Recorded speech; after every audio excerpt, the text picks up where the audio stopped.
Hola, muy buenos días. Esta es la clase de grado noveno en la cuarta semana de este tercer periodo en el segundo corte y nos vamos a dedicar ahora a el racionalismo y el empirismo, ya adentrados un poco en la modernidad filosófica, esta parte tan importante de la historia que va a determinar un poco lo que hemos estado estudiando como epistemología, ¿no? Como teorías del conocimiento. Muy bien. Y vamos a empezar diciendo que racionalismo y empirismo, ¿qué son? En principio, pues son dos escuelas de pensamiento que van a tratar de explicar eh, la forma en que los seres humanos adquirimos conocimiento, pero terminan siendo dos filosofías opuestas. ¿Cómo es que nosotros podemos conocer? Ha sido la pregunta en la etimología, pero entonces ya en la modernidad van a aparecer estas dos corrientes, porque algunos van a pensar que, que todo lo que se conoce gracias a la razón, pero otros van a decir que todo lo que se conoce es gracias a la experiencia. Entonces aquí tenemos un pequeño mapa conceptual que nos va a tratar de aclarar un poco esta situación.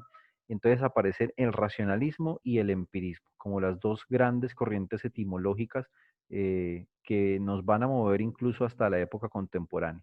El racionalismo, que va a decir que es una doctrina que va a decir que el único órgano adecuado y completo para poder generar conocimiento es la razón, eh, de tal forma que ella es la única que puede generar conocimiento verdadero. Pero en el otro lado aparece el empirismo, que se va a contraponer al racionalismo, porque va a decir que la experiencia es la única que nos puede generar un conocimiento no solo fáctico, sino verdadero. Y allí va a estar entonces la disputa. Vamos a tratar de comprender un poco de qué se trata esta discusión. Esta disputa entre racionalismo y empirismo ocurre en la epistemología, ¿sí? Que es lo que estamos tratando de ver, que trata de estudiar pues, las fuentes y los límites del conocimiento humano. El racionalismo es una búsqueda de una verdad absoluta, ¿sí? Que regule todas las actividades humanas. Por eso, dentro de los grandes racionalistas, que ya trataremos de estudiarlos un poco, van a haber primero grandes matemáticos, porque consideran que las verdades matemáticas y geométricas, por ejemplo, no necesitan de una experiencia específica para poder generar conocimiento verdadero. Descartes, René Descartes, que es el gran racionalista, que ya lo estudiaremos más adelante, lo que va a intentar precisamente es encontrar verdades objetivas eh, y absolutas que gobiernen todo aquello que podamos llamar conocimiento verdadero. Pero el empirismo, por su parte, se va a guiar por principios más provisionales que surgen de la experiencia, porque va a decir que no es posible que existan verdades absolutas porque el mundo, eh, digamos que visto desde el observador, tiene diferentes facetas. Entonces, la experiencia va a ser fundamental para poder determinar qué conocimiento es verdadero y qué no. Y toda esa experiencia es producto de algunos acuerdos y esos acuerdos parten de algo que tenemos todos, que es el sentido común. Eh, Tratemos de dilucidar un poco esto del racionalismo. Pues, en la época medieval aparecen los principios universales y los principios universales son los que gobiernan la generación de conocimiento. Entonces, digamos que no se ha definido, no se ha determinado, porque todavía estamos en la época medieval muy apegados a la teología, no se ha definido cómo se debe conocer, pero el racionalismo, gracias a la ratio, que es la razón, empieza a encontrar el fundamento objetivo que da certeza a todo tipo de conocimiento que tenemos.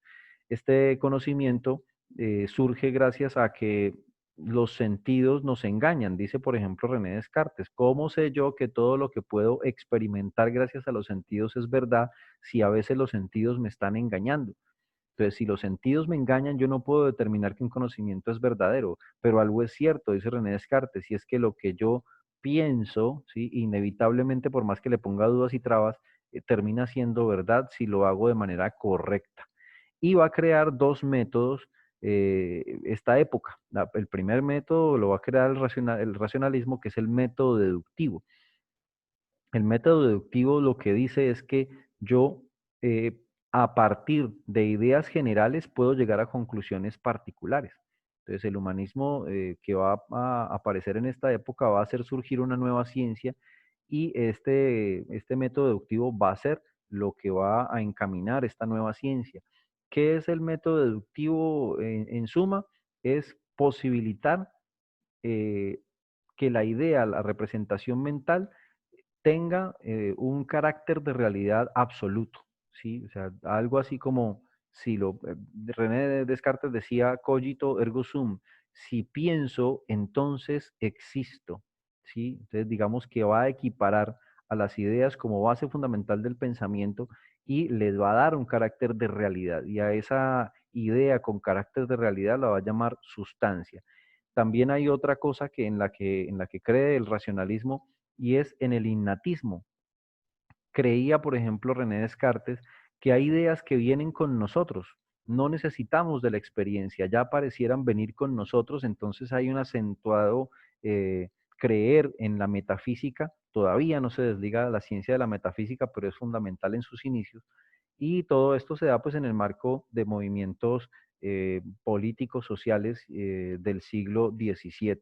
Y principalmente pues es una corriente de pensamiento europea, en la Europa continental. Y luego viene pues las características, ¿no? Que son creer en las ideas innatas, la razón humana como la fuente principal de todo conocimiento verdadero. Principalmente la ciencia debería tener un método y ese método es deductivo y de carácter matemático, es decir, yo puedo matematizar la realidad. Hay aquí una visión un poco mecanicista que nace en el Renacimiento con personajes como Leonardo da Vinci, Galileo Galilei o Isaac Newton. Yo puedo calcular, medir el universo y si lo puedo hacer, entonces lo puedo conocer. Y finalmente, pues es una visión determinista de la realidad. Yo la puedo determinar. La realidad no es algo que se me pueda escapar si lo razono de manera correcta. Sus mayores representantes, a pesar de que es una corriente que se define ya en la época moderna, pues va a ser primero Platón, que Platón es el que idealiza sin saberlo los principios del racionalismo, porque considera que la idea es la base fundamental del conocimiento, que lo que pensamos es la verdad y lo que vivimos, ¿no? Recuerden un poco ese círculo de los dos mundos, ¿no? El mundo de arriba, que es el mundo intelectual, es el mundo de las ideas, y dice Platón que es verdadero, pero que el mundo fáctico, el mundo de las apariencias acá no son más que eso, reflejos imperfectos de las ideas. Luego va a aparecer René Descartes, el gran representante del racionalismo, que con su método científico va a abrir la puerta a la ciencia moderna. Luego van a aparecer otros, no digamos no tan importantes, pero sí parte eh, de esta corriente que van a ser Pascal, Bailey, Spinoza y Leibniz, que ya tendremos tiempo también de estudiarlos a profundidad un poco más. Y luego viene pues el empirismo que tiene a tres antecesores, digámoslo así, a Guillermo de Ockham, a Bacon y a Thomas Hobbes. Este empirismo, así como el racionalismo era una corriente más bien platónica, el empirismo va a ser de una corriente más bien aristotélica, más bien realista, ¿sí? Y en ese sentido va a decir el empirismo que es la experiencia y no la razón la que genera conocimiento. Nosotros no tenemos, dicen los empiristas, unas ideas innatas que nazcan con nosotros, sino que todas las ideas que tenemos las tenemos es precisamente gracias a la experiencia que tenemos en el mundo.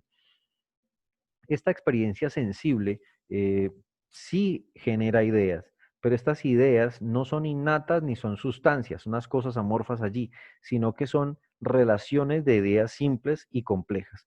Las ideas simples, como por ejemplo la idea de color, ¿sí?